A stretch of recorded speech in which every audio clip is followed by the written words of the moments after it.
ఇప్పటికైనా పాండవులతో కౌరవులు సంధి చేసుకుని అంపశయ్యపై ఉన్న భీష్ముడు హితవు పలికాడని సమన్వయ సరస్వతి బ్రహ్మశ్రీ సామవేదం షణ్ముఖ శర్మ అన్నారు. తండ్రిచ్చిన ఇచ్చామరణం వరం గుర్తుకు వచ్చి అంపశయ్యపై చేరాడని తెలిపారు. స్థానిక టీ నగర్ హిందూ సమాజంలో ఋషిపీఠం చారిటబుల్ ట్రస్ట్ ఆధ్వర్యాన బ్రహ్మశ్రీ సామవేదం షణ్ముఖ శర్మ నిర్వహిస్తున్న 60 రోజుల సంపూర్ణ మహాభారత ప్రవచన యజ్ఞం ప్రతిరోజు సాయంత్రం దిగ్విజయంగా కొనసాగుతుంది. ఇందులో భాగంగా షణ్ముఖ శర్మ 39వ రోజు ప్రవచనం కొనసాగిస్తూ కురుక్షేత్ర సంగ్రామంలో 9వ రోజు భీష్ముడు చెలరేగిపోవడంతో అశేష పాండవ సైన్యం నశించిందన్నారు. భీష్ముడిని ఎలాగైనా నిలువరించాలని భావించిన పాండవులు ఆ రోజు రాత్రి భీష్ముడి శిబిరానికి చేరుకున్నారు. తాత, యుద్ధంలో త్వరగా జయం సాధించాలంటే ఏం చెయ్యాలి, నిన్ను ఎలా విధించాలి అని ధర్మరాజు అడిగాడు. నన్ను వధిస్తేనే జయం సిద్ధిస్తుందని, అది అర్జునుడి వల్లనే సాధ్యమని భీష్ముడు చెబుతాడని సామవేదం అన్నారు. నేను యుద్ధం చేస్తున్నంతసేపు ఎవరూ నన్ను జయించలేరు. శిఖండితో యుద్ధం చేయను కనుక అతడిని అడ్డు పెట్టుకుని యుద్ధం చేయాలని భీష్ముడు సూచించాడని ఆయన తెలిపారు. నా అంతంతోనైనా మీరంతా ఏకం కావాలని, శ్రీకృష్ణుడి సాయంతో సంధి చేసుకుని మైత్రి ఏర్పడాలని, అర్ధరాజ్యం ధర్మరాజుకి చేయాలని భీష్ముడు దుర్యోధనుడికి హితవు పలుకుతాడని వివరించారు.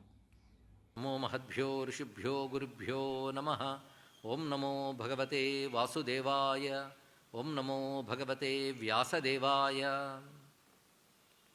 వేదవ్యాస భగవానుడు ప్రసాదించిన శ్రీమన్ మహాభారతం నిన్నటి రోజున భీష్మ పర్వంలో భీష్మ పితామహుడు సర్వ కౌరవ సేనలకి అధ్యక్షునిగా ఉంటూ యుద్ధంలో విజృంభిస్తున్న పరాక్రమాన్ని చెప్పుకున్నాం. అష్టమ దివసం నాటి యుద్ధంలో దుర్యోధనుడు కావలసి అటు భీష్ముని మనసు నొచ్చుకలేటువంటి మాట్లాడాడు. నువ్వు యుద్ధం నుంచి తప్పుకుంటే నేను కర్ణుడిని పిలిపిస్తాను కూడా అనడంతో చాలా మానసికంగా గాయపడ్డటువంటి భీష్ముడు ఆ రోజు విజృంభించి యుద్ధం చేస్తూ ఉన్నటువంటి సందర్భాన్ని చెప్పుకుంటున్నాం. ఆ సమయంలో భీష్మునికి రక్షణగా ఉన్నటువంటి కౌరవ సైన్యం ముందుకు దూసుకు వస్తూ ఉంటే వాళ్ళని నిలువరించి భీష్ముడిని జయించడానికే పాండవ సైన్యాలు, అందులో ఉన్న మహారథులు ముందుకు వస్తున్నారు.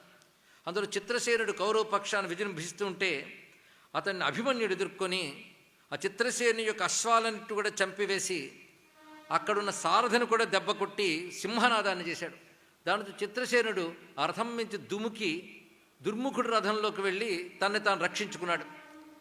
ద్రోణుడికి ద్రుపదునికి మధ్య కూడా భయంకరమైన యుద్ధం జరుగుతున్నది. అప్పుడు ద్రోణుని యొక్క బాణాల బాధని తట్టుకోలేక ద్రుపదుడు కూడా రథం నుంచి దిగి పారిపోయాడు. అప్పటికి రక్షించుకోవడానికి ముందు తగిన సమాధానం ఇచ్చినప్పటికీ ద్రోణుడి దగ్గర నిలబడలేకపోయాడు. తర్వాత భీముడు